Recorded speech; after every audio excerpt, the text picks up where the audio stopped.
Well guys, we picked up a new toy today.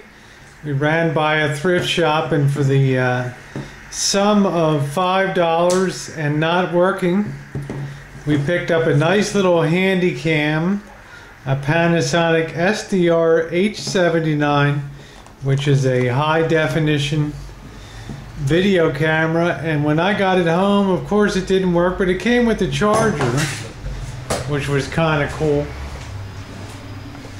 And I've got, I don't know what kind of life the battery has, but it seems like the charger is working pretty good. So I'm kind of excited about that. You know, if the battery's decent, that's a $10 item by itself, and another $5 or $6 for the charger. But what had actually happened, there was enough battery in there that I determined that this must have gotten something, been dropped one too many times in the back of it. So what I was able to do was easily remove the back battery cover. I could actually hear something rattling around in there, and when I luckily it was only a few simple screws to get that off. There's one of them there and a couple, one down below, and that came off real easy. And when I took that off, lo and behold, I found out one of the internal battery connections had come off the battery port. So thus proving my contention once again that it's rarely the electronics that fail on most electronic equipment. It's usually the mechanical interfaces. And here's another case where making that connection to the battery in the back is definitely a mechanical interface, and it went bad, probably because this handy cam got dropped one too many times. And you know, as wont to happen, things will work their way loose.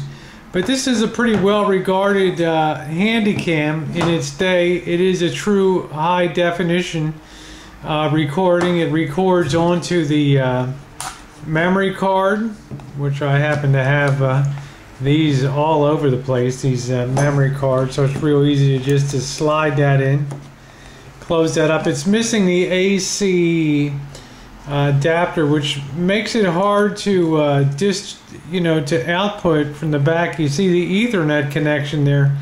It makes it difficult to output from the back, short of having that proper 9.3 volt transformer that pack to go on there to give her some juice. Otherwise, you know, you're stuck removing the SD card out of the back, and it's kind of a pain in the butt, although the computer does have a slot for it to download it. I mean, we can do better than that, and we will do better. So I'm happy to report, after I did put her on the fix that battery loose connection on the positive terminal in the back, she did fire right up. I do have the battery on the charger right now, or I'd give you all a gander.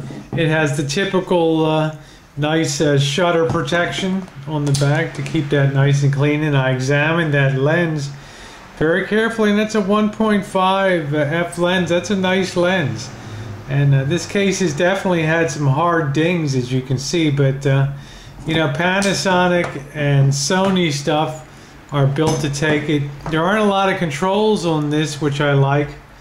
Everything's sort of up on the top here. You can see the off, the movie taking mode, the playback mode, and you have the photo mode and the photo playback, looking mode, and you can review that on the viewfinder. It is not a touchscreen viewfinder, which I'm not surprised, but it does have the menu here.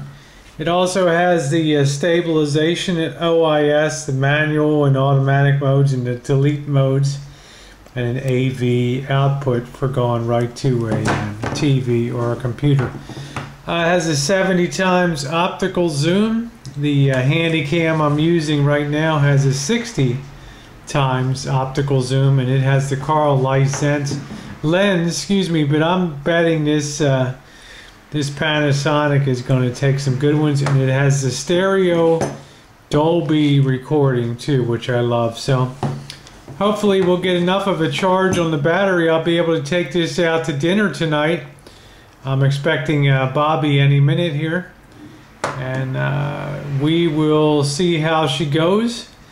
And yeah, hang in there and keep your fingers crossed we get some good pics.